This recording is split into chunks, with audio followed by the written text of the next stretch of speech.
नमस्कार, आप देख रहे हैं न्यूज टॉक्स नेटवर्क। भारत का केंद्र शासित राज्य अंडमान निकोबार कई सालों तक ब्रिटिश राज में रहा। फिर 1943 में इसे आजादी मिली और आज यहाँ काफी पर्यटक घूमने आते हैं। लेकिन इस द्वीप की खूबसूरती के साथ ही यहाँ के आदिवासी भी काफी चर्चा में रहते हैं। तो आइए इस वीडियो के जरिए जानते हैं।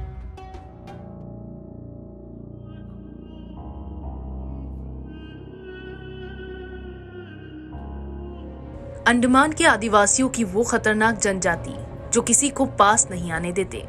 अंडमान निकोबार द्वीप समूह जिस तरह अपनी खूबसूरती के लिए मशहूर है, उसी तरह यहाँ के आदिवासी भी काफी चर्चा में रहे हैं। अंडमान निकोबार में एक समय जारवा, ओंगे, ग्रेट अंडमानीज, सेंटिनेलीज, शोम्पेस और बो जनजातियां पाई जाती थी। आज इनमें से सिर्फ 4 ही जनजाति समूह बचे हैं। द्वीप में रहने वाली जारवा जनजाति सबसे खतरनाक मानी जाती है। जारवा जनजाति के आदिवासी अंडमान आइलैंड में साउथ और मिडिल में रहते हैं। ये कद में छोटे होते हैं। माना जाता है ये इन टापुओं पर पिछले कई हजार सालों से रह रहे हैं और अफ्रीका से आकर बसे हैं। ये आदिवासी अब भी हजारों साल पहले की तरह ही रहते हैं। अब भी अपने लिए तीर धनुष से शिकार करते हैं और शिकार पर ही निर्भर रहते हैं।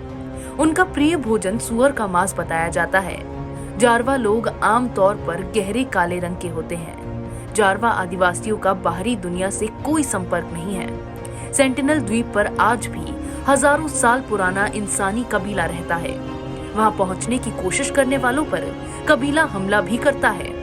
इस जनजाति के लोग ना तो किसी बाहरी व्यक्ति के साथ संपर्क रखते हैं और ना ही किसी को खुद से संपर्क रखने देते हैं। माना जाता है कि उन्हें बाहरी लोगों से डर लगता है। अंडमान में 400 से ज्यादा जावा समुदाय के लोग रहते हैं। हालांकि इनकी आबादी साल दर साल घटती आकी गई है। इस इलाके में ना तो किसी को घुसने की अनुमति है और ना ही इस इलाके से गुजर रही गाड़ियों को रुकने की, क्योंकि जारवा लोग कभी भी पर्यटकों पर अपने भालों, धनुष आदि से आक्रमण कर सकते हैं। इनके पास इनके खुद के बनाए हुए बेहद ही खतरनाक तीर और कमान है। ये अपने क्षेत्र में घुसने वाले किसी भी व्यक्ति को छोड़ते नहीं हैं। सन 1990 में जारवा जनजाति को स्थानीय सरकार ने घर बनाकर रहने की सुविधा दी थी, लेकिन कुछ ही जारवा अपने क्षेत्र से बाहर आए। फिर सन 1998 में पहली बार जारवा बिना धनुष बाण के अपने इलाके से बाहर शहरों में आए थे। ये जारवा अपने क्षेत्र में किसी भी प्रकार की दखलंदाजी बर्दाश्त नहीं करते हैं। कुछ समय पहले जब एक अमेरिकी नागरिक मछुआरों की मदद से इन आदिवासियों के इलाके में पहुंचा था, तब इन आदिवासियों ने उसकी तीर से मारकर हत्या कर दी थी। जारवा जनजाति के लोग आज भी बिना कपड़ों के ही रहते हैं, लेकिन हाल के वर्षों में बाहरी आबादी के ज्यादा आगमन से लोग उन्हें कपड़े देते हैं तो वो पहन लेते हैं। ये लोग गाने और नाचने के बहुत शौकीन होते हैं। ये भी कहा जाता है कि बाहरी लोगों के संपर्क में आकर ये शराब पीना तथा पान और तंबाकू खाना भी सीख गए हैं। ऐसे में अब धीरे धीरे ये जनजाति बाहरी दुनिया के लोगों के संपर्क में आ रही है।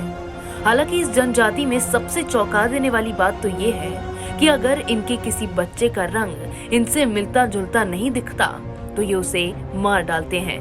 यानी कि बच्चे का रंग थोड़ा भी गोरा हो तो ये मानते हैं कि उसका पिता दूसरे समुदाय का है और बच्चे की हत्या कर देते हैं, जिसके लिए समुदाय में कोई दंड नहीं है। पुलिस को भी इसमें दखल ना देने का आदेश है। इसी के साथ इनके इलाकों में जाकर आदिवासियों का वीडियो बनाना या फोटो खींचने पर भी 3 साल कैद की सजा दी जाती है। रहस्यमय अंडमान निकोबार द्वीप समूह काफी खूबसूरत है, लेकिन वहाँ के ये आदिवासी उतने ही खतरनाक। ये ना तो बाहरी लोगों के संपर्क में आते हैं और ना ही बाहरी लोगों को अपने इलाके में दखलंदाजी करने देते हैं, लेकिन फिर भी लोग मछुआरों की मदद से यहाँ पहुँच जाते हैं। अब इसके पीछे का कारण या तो यहाँ के आदिवासियों का अजूबा होना है या फिर उनकी फोटोग्राफी करना। कुछ लोग आदिवासियों के धर्मांतरण करने के तहत भी यहाँ पहुँच जाते हैं। ऐसे में हर साल यहाँ तकरीबन 2 लाख पर्यटक आते हैं और अपनी छुट्टियों का लुत्फ उठाते हैं। अगर आपको ये वीडियो पसंद आया हो तो इसे लाइक करें, शेयर करें, कमेंट करें, साथ ही हमारे चैनल को सब्सक्राइब करना ना भूलें।